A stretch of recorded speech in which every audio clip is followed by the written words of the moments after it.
안녕하세요. 오늘은 제 16강 복잡한 1차 방정식의 풀이에 대해서 공부해 보도록 하겠습니다.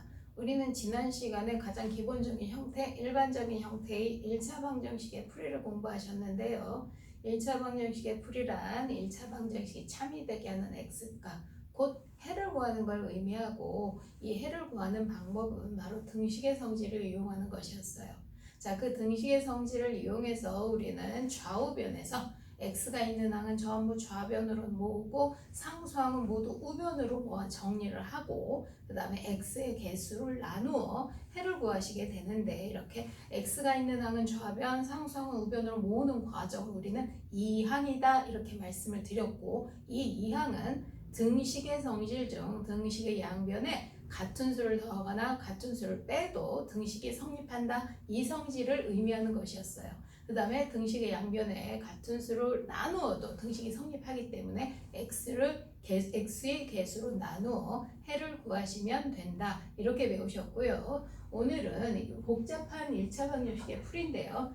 식에 가로가 있고 복잡하게 생긴 이런 모양을 의미하고, 자, 가로가 처음에 이제 일단 가로가 있는 경우는 분배 법칙을 쓰셔서 쭉 가로를 쭉 푸시고 그 다음에 아까 배우신 대로 x끼리 모으시고 상수항끼리 모은 이항을 걸쳐 x의 개수를 나누어 해를 구하시면 됩니다.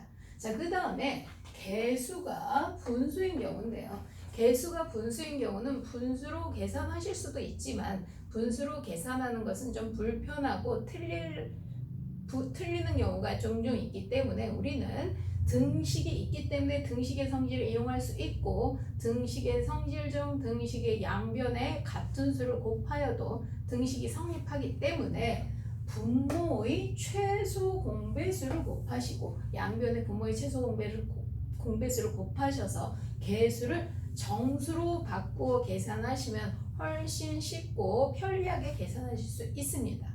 자, 마찬가지로 개수가 소수인 경우도 등식의 양변에 10이나 100 같은 10의 거듭제곱을 곱하셔서 개수를 정수로 고치시면 소수로 계산하는 것보다 훨씬 편리하게 답을 구하실 수 있습니다. 자, 예를 하나 들어놨는데요. 분수 소수가 혼합되어 있는 경우예요. 한번 좀 볼게요. 좌변만 먼저 보고 말씀을 드릴게요. 좌변을 보시면 앞에 0.2가 있고 가로 안에 4x-2가 있는데요. 자, 10배를 해야 되겠다라고 생각하실 수 있고, 자, 10배를 어디다 해야 되는지 그 부분을 좀 헷갈려 하시는 분들이 있어서 제가 이걸 예로 들었습니다. 자, 0.2가 있으니까 10배를 하셔야 되는데 10배를 여기에 다 하셔야 되는 거라고 생각하시는 분들도 있고 아니라고 생각하시는 분들도 있는데, 자, 우리는 이게 분배 법칙을 이용해서 가로를 푸실 거예요. 따라서 10배를 하실 때 이 앞에 대표 0.2에만 10배를 하시면 자연스럽게 뒤에 있는 가로 안에 있는 모든 항에도 10배가 되는 것이기 때문에 이렇게 가로가 있고 앞에 소수가 붙어 있을 때는 앞에만 10배를 해주셔야 돼요. 이 안에는 10배를 해주시면 절대로 안 됩니다. 이 안까지 10배를 해버리면 여기 10배, 여기 10배에서 결과적으로 100배를 하게 되는 상황이 돼요. 따라서 지금 이런 경우 가로가 있고 소수가 있는 경우에 앞에 대표로만 10배를 한다. 자, 우변만 한번 확인해 보도록 할게요. 우변은 분수로 되어 있는데요. 자, 분모의 최소 공배수 6을 곱하셔야 되고, 마찬가지로 6을 어디다 곱해야 할 것인가 이건데요. 자, 이것도 마찬가지로 가로 앞에 숫자가 붙어 있기 때문에 이 대표적인 숫자 3에다가 6을 곱하시면 분배 법칙을 하실 때 모든 항에 다 6을 곱하게 되는 결과가 같기 때문에 가로 앞에 숫자 붙어 있을 때는 이 앞에 있는 숫자에만 최소 공배수 또는 10배를 해주셔야 된다는 거 강조드릴게요. 자, 그런데 이런 게 헷갈리시는 분들이 있으면 저처럼 저는 분배 법칙을 미리 다 해서 가로를 먼저 풀었습니다.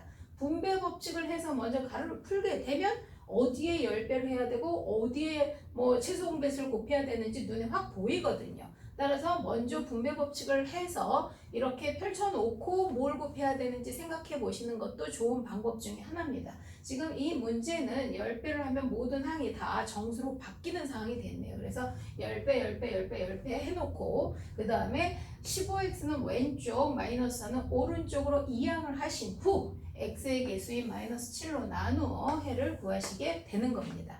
자, 이렇게 이런 복잡한 1차 방정식의 풀이도 유형별로 몇 번씩 연습만 좀 해보시면 쉽게 해를 구하실 수 있으리라고 믿습니다. 자, 그 다음에 이제 해를 구하는 게 아니라 오히려 해가 주어져 있고 해가 나오고 다른 미지수를 구하라 이런 문제거든요. 따라서 지금 해가 나온 상태에서 다른 미지수를 구할 때는 그 주어진 해를 대입을 해버리면 해가 일반적으로 x값이잖아요. 그럼 x값이 주어진 상태에서 다른 미지수가 있다는 얘기는 a나 b 같은 x 이외의 다른 미지수가 있다는 말이고, 따라서 주어지는 x값을 대입해버리면 x는 없어지고 미지수가 다른 것만 남기 때문에 그 다른 미지수에 대한 1차 방정식이 됩니다. 따라서 우리가 지금 1차 방정식 풀듯이 그대로 적용해서 푸시면 됩니다. 예를 한번 들어볼게요. x가 3이다. 이게 지금 해거든요. 해가 나와 있고 3x 더하기 2a는 5일 때 a 값을 구해주세요. 지금 미지수가 2개인 거거든요. 자, 이렇게 미지수가 2개일 때 x가 3, 해가 나오면 해를 대입하면 a만 남게 되고, 그럼 이건 a에 대한 1차 방정식이 된다. 이렇게 생각하시면 됩니다. 그래서 x에다가 3을 넣어보시면 9 더하기 2a는 5고, 그 다음에 9를 오른쪽으로 이항을 하셔서 계산하시면 2a는 마이너스 4가 되고, 그래서 a는 마이너스 2라고 1차 방정식의 x값 구하듯이 그렇게 구하실 수 있습니다. 그래서 이것도 한 두세 번 연습하시면 크게 어렵지 않으실 거예요. 자, 그러면 우리가 이제 1차 방정식의 해를 모두 구할 수 있게 됐는데요. 1차 방정식의 해의 종류, 여러 가지 1차 방정식의 해의 종류에 대해서 조금 더 공부를 좀 해보셨으면 좋겠어요. 자, 지금 보시면 1차 방정식은 ax 플러스 b는 cx 플러스 d, x에 대한 1차 방정식이 이렇게 있을 때 1차 방정식의 조건이죠. 일단 우리가 지금 배우는 게, 자, 1차 방정식의 조건은 x의 개수인 a와 c가 서로 다르면 x가 남고 x는 해하고 하나의 해를 구하실 수 있습니다. 곧 1차 방정식의 해는 하나죠. 우리가 지금 답을 하나씩 구하고 있는데요. 그래서 이렇게 1차 방정식이 되면 해가 하나고, 1차 방정식의 조건은 a와 c, 곧 x의 개수가 서로 다르면 됩니다. 그런데 자, 우리가 요 차시 말고 한 14차시에서 방정식이라는 걸 처음 배우실 때 배우신 내용 중에 아주 중요한 게 있었어요. 그게 뭐냐면 항등식이에요. 항등식은 방정식은 x값에 따라 참 또는 거짓이 되는 등식이고, 항등식은 항상 참이 되는 등식이에요. 그러면 우리가 이 해라는 게 뭐냐면 등식이 참이 되게 하는 x값이잖아요. 그럼 이 항등식은 항상 참인 등식이니까 x가 무엇이든 상관없이 항상 참이니까 모든 x값이 다 해가 된다라고 말할 수 있고, 이럴 때 우리는 해가 무수히 많다라고 말합니다. 그러니까 항등식, 항상 참인 등식, 해가 무수히 많은 등식은 전부 다 같은 것을 의미하고, 그 모양은 x의 개수인 a와 c도 같아야 하고, ac가 같아야 되겠죠. ac가 같고 b와 d도 같아야 되겠죠. 자, 14차시 다시 한번 보시면 복습을 해보시면, 항등식은 항상 등식이 참이 되는 등식이고, 그 다음에 그 모양은 양변이 똑같이 생겼다고 했어요. x의 개수도 똑같고 상수함도 똑같다. 거기서도 이미 언급을 했지만 오늘 다시 한번 정리를 해볼게요. 항등식이 워낙 중요하기 때문에. 자, 우리가 이렇게 생겨있는 x를 포함한 등식에서 x의 개수, 상수항이 모두 같은 식을 항등식이라고 말하고, 이건 x값과 상관없이 항상 참인데, 이렇게 참이 되게 하는 x값을 해라고 말하기 때문에 어떠한 x값에 대해서도 참인 등식이기 때문에 우리는 해가 무수히 많다. 꼭 기억해 주시기 바랍니다. 자, 그 다음에 이제 참고로 이건 그냥 좀 참고로 알아두시면 되는데요. 거짓인 등식도 있어요. 자, 다시 정리해보면 방정식은 참 또는 거짓인 등식, 항등식은 항상 참인 등식이니까 항상 거짓인 등식도 존재하긴 하겠죠. 그럼 항상 거짓이면 참이 되게 하는 x값이 없다는 거잖아요. 어떠한 x에 대해서도 항상 거짓이니까. 그러면 그거는 뭐예요? 해가 없다가 되겠죠. 참이 되게 하는 x값이 해니까 해가 없다고. 모양은 x의 개수는 서로 똑같은데 상수항 부분이 서로 같지 않은 경우예요. 이거는 예를 잠깐 한번 볼까요?